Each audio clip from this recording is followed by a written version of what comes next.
roughly 1 month ago, our community server was compromised, and as of today, the server is shut down because of various reasons, but mostly due to this breach that we had. I announced this at June 9th, I think, and after that we did some cleanup just to see how bad it was, but it was pretty bad. I covered this in the previous video. I will not log in, or I can't log in because it's shut down right now. I got quite a few questions of how this was possible, and in this video I'll go through what happened. You have a few dates in front of you, and if you played on the server, you know at least parts of it or experienced this, but here's the roundup.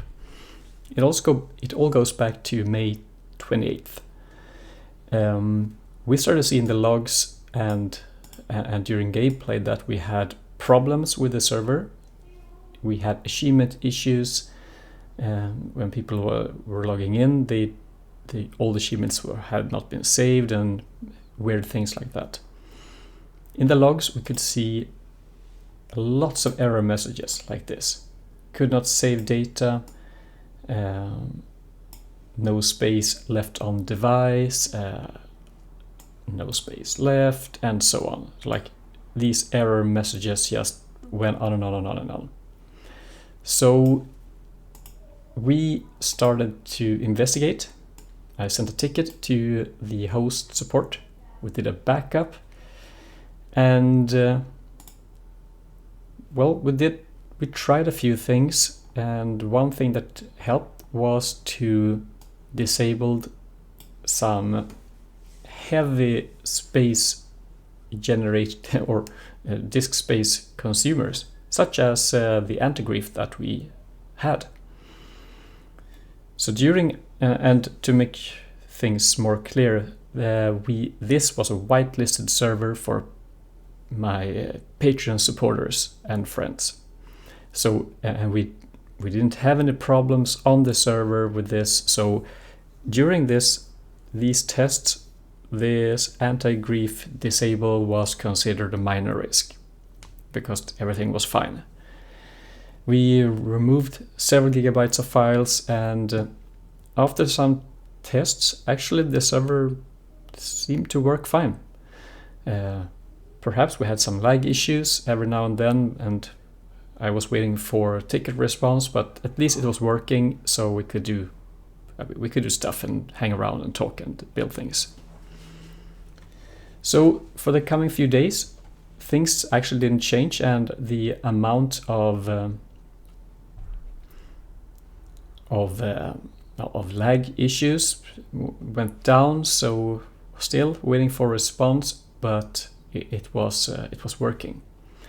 Also, this part I forgot to mention. You can see that this is from May 28, May 28, May 28, and there's a 2 and 3 and 5, and those are generated new files for every restart. And one of these were like, you need to agree to the end user license agreement. But of course we had done that already, and when you have done that, then the server properties file is created, and you can run the server. Yeah, right, this is how it looked. We were had huge lag issues. But anyway, and these really, and I didn't see this until later actually.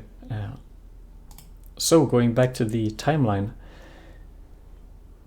we have at this time. So at June 2nd, I got a response from support saying that it's solved. We had problems on the node. Everything is okay. Of course, I respond back I'm not really happy with this reply. What's going on? And while waiting for the next reply, June 5th, this was a Friday, we started to get problems again. And the server got stuck in a loop, in this startup loop when it tries to start.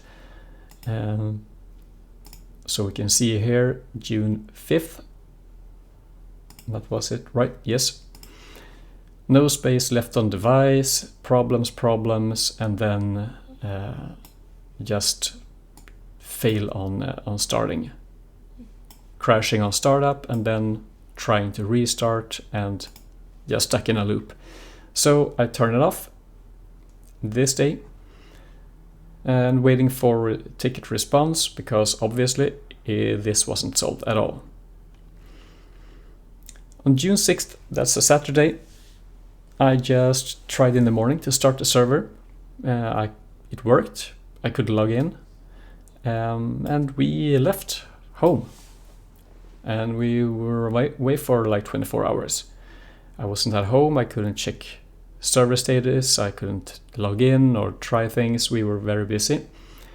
I actually got a response that day that they had server abuse with some users, multiple users, they said, filling up the server with lots of files, and that pretty much killed performance and killed the server because it was overfull.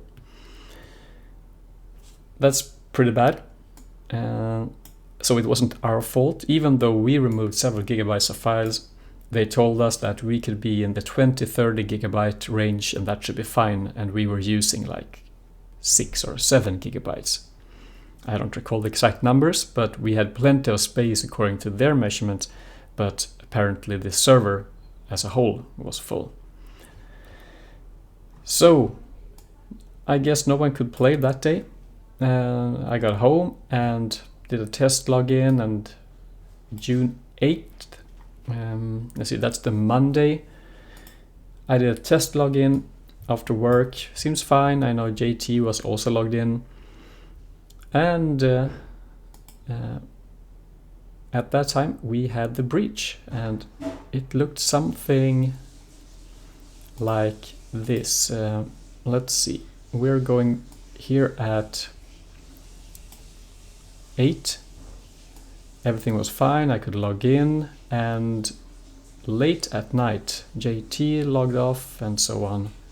Here's no one is logged in, and late at night this guy logged in. And this is pretty weird because this guy was not on the whitelist. So he was unknown, or he or she, he maybe, unknown for us, was in the Discord, but not on the whitelist. And you really need to state that clearly. Only whitelisted people could join, and I was in charge of the whitelist, so I knew, and we could see in the logs when every whitelisted person was added, and this person was never added. I will get back later to how it could happen. So from 2242 we can see some achievements stating what this person was doing. Village, this means died, armor, was slain by cringy, and moved wrongly. I think this is pretty much issues with some server lag. I don't know exactly what causes this, but we can see it might be when you're in a boat or things like that.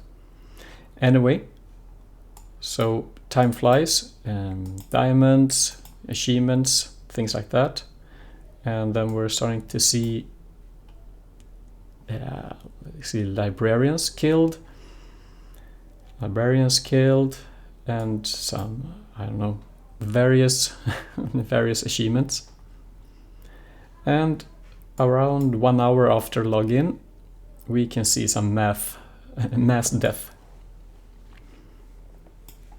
I don't know exactly what Fat Albert is, but I guess that's bombs.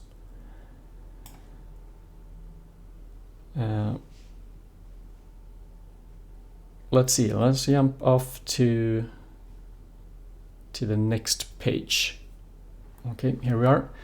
So overnight, my time, logging off, logging in, and I think that was pretty much it. Left the game at 00:15, so roughly 1.5 hours after the first login. Not much happened after midnight. And that's what happened that day. And when I logged in the next day, this was before logging in, or before the incident, and then this was after. This is at Mike's base. It's a very sad view, but this corner was very cute at least, and Cassie was fine. So that's about the time I also reported on Discord that we have a problem. And me and Flex did all these investigations, and now I'll go through what we think happened. So the server properties file.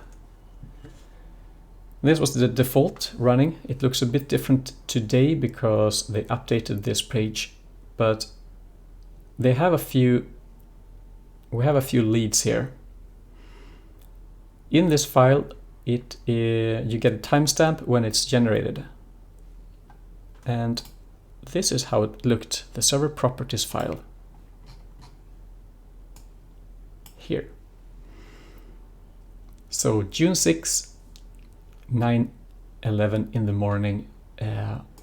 That's about here. I tried to start the server. That was when this was created. And we also have a lead from back here when we got a problem with the license agreement, wasn't signed. Perhaps we got the problems already back at this time, but at least here we know that this was fresh generated. And we know that because there are some settings in here that are default in one way and we had it in another way. For example, the MOTD, a Minecraft server. That is, let's see, where is it? Here. A Minecraft server. That's a default name, but our name was like TKH's community server or something like that. We were playing on difficulty normal, and this one was, let's see, there's somewhere in here, difficulty easy. The default is easy, somewhere in here. So a few things were back to default, so we pretty much know that this was generated at that time. When logging into a server, and now it's turned off, but this TKH community server, this is my name. This is what when I add a server, this is the server name, right? And then what you have down here, like here, that is what you write in the MOTD. But I didn't look at this because the icon was still there. Icon was fine, so I didn't even read this. But if I would have read this, then it would have been, well, at least we could have had a lead before that. But the most important detail is, let's see, where's the white. Online mode is true, that's default, but default, the whitelist is false. And of course we have this as true because we use the whitelist to keep people away from the server. If you try to log on before you were immediately kicked, it would show in the log actually. If anyone tries to log in and not being on the whitelist, they will be kicked and the log will say so. But now this never happened because when this guy logged in, the server was completely unprotected. And I verified this the next day when by logging in from my son's account, and well, that worked fine. So this setting was reset to, well, all of them were reset, but this is the most important one. Reset the default. And if we combine that with what we did here, May 29th, when we disable the log generation files, then, well, that meant that the server was not protected from anti-grief, so we couldn't restore anything in the server. Our last backup was here, and the whitelist was turned on. So at this time, maybe from 28th, but at least we know from here that the server was completely unprotected, and any damage would be irreversible. During this week, we actually built quite a lot, so going back to this backup was not an option either. Let's see, this is, I don't think I was about to show anything else. This is how it looked after restoration. Over here we had a huge lava thingy, a lava cobblestone tower. The mall over here was completely gone, totally gone. You can see it in the other video that I posted. And this is how it looked pretty much when the server was turned off yesterday. And there, well, and that's about it. So if you have any other questions about this, you know where to, you can leave them here, or you can join Discord to discuss things further. We are starting the server again at some point during the summer, but we need to clear out quite a few things before that. All right, I hope that answers all the questions you might have had, and well, thanks for watching, and I hope I'll see you in the next one. Take care, and bye-bye.